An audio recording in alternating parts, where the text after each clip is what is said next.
first role in the Civil War played by the railroads in 1861 was to transport the newly elected President of the United States to the Capitol.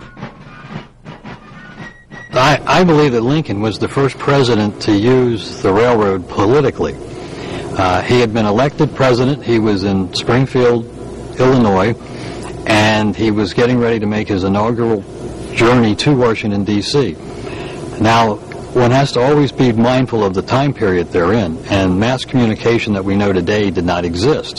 His idea to introduce himself to the American people was to take a train trip, not directly from Springfield to Washington, but pass through the entire Northeast, stopping at a number of cities, making speeches, and introducing himself to the American people.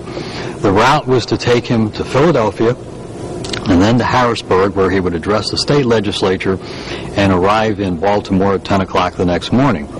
As Lincoln made his victory tour of the North, close associates were concerned that his life may be in danger as he tried to enter the Capitol. Allan Pinkerton, the famous detective, the president of the Philadelphia, Wilmington, and Baltimore Railroad, and other people were convinced that a plot existed to assassinate Lincoln in Baltimore. And with the collection of this information, it was determined to change his route at the last minute, and he left Harrisburg, returned to Philadelphia. Telegraph lines were cut. As much of a blackout as could be created was created, and his car was attached to the end of the train that left Philadelphia that night, and he passed through Baltimore at 3 o'clock in the morning, came through Camden Station, and arrived safely in Washington, D.C. The next morning, his wife and children arrived at Bolton Street Station to a crowd of approximately 10,000 people who were greatly disappointed in not getting to see the president-elect. And this caused a great amount of animosity between Lincoln and the state of Maryland for the rest of the war. Whether the plot really existed or not is still a debatable point. When the shooting war began, the firing on Fort Sumter produced an immediate, and for the South, a totally unexpected reaction in Washington. The day before Anderson raised the white flag, President Lincoln issued a proclamation asking the states to muster 75,000 militiamen to serve 90 days to suppress the rebellion. On April 18, 1861, the President also ordered the Navy to begin a blockade of all southern ports. Lincoln's call to arms and the blockade added fuel to the wildfire running rampant in the South. In January, Mississippi, Florida, Alabama, Georgia, and Louisiana had followed South Carolina's lead and seceded from the Union. Texas followed in February. It was not until Lincoln called up troops that the home of many of the founding fathers of the United States, Virginia, decided to join its fellow slaveholding states.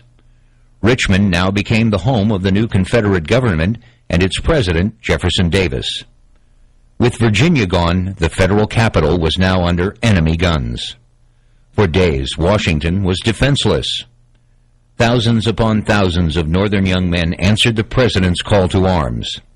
16 of the states exceeded their quota, but how to get the men to the shores of the Potomac River was the nagging question. The only quick way was to ship them by railroad, and the only practical route took them through Baltimore. But Maryland was a slave state, and many of its people were in favor of secession.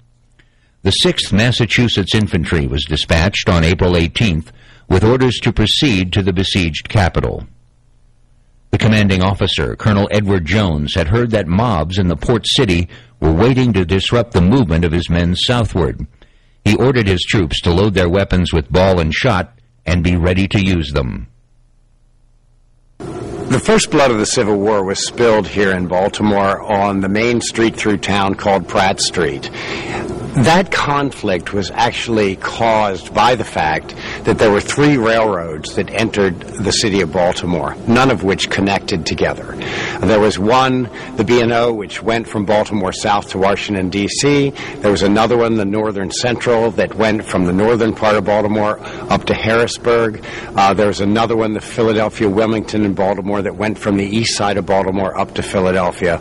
And so we have this disconnected railroad system, principally because there was a city ordinance in Baltimore prohibiting the use of locomotives inside the city limits. When the train arrived in Baltimore's President Station, the cars had to be pulled by horse through the city to the B&O Camden Street Station, where another engine would take them to the Capitol. At President Street, the 6th ran into a mob far larger and angrier than expected. With the cars blocked, the troops were forced to dismount and march through the streets. Troops pressed the crowd backwards a little, and notwithstanding all the boys had put up with, the officers disliked to give the order to fire.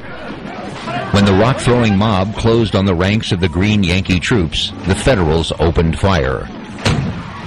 When Mayor Brown of Baltimore had worked his way through the crowd in some way to the side of Captain Philansby, he snatched a rifle from the hands of one of the soldiers. He turned it and deliberately fired right into the crowd, for which an instant seemed to recoil. Firing acted as a signal for the officers, and the command was given to fire. Private John Dennis, 6th Massachusetts.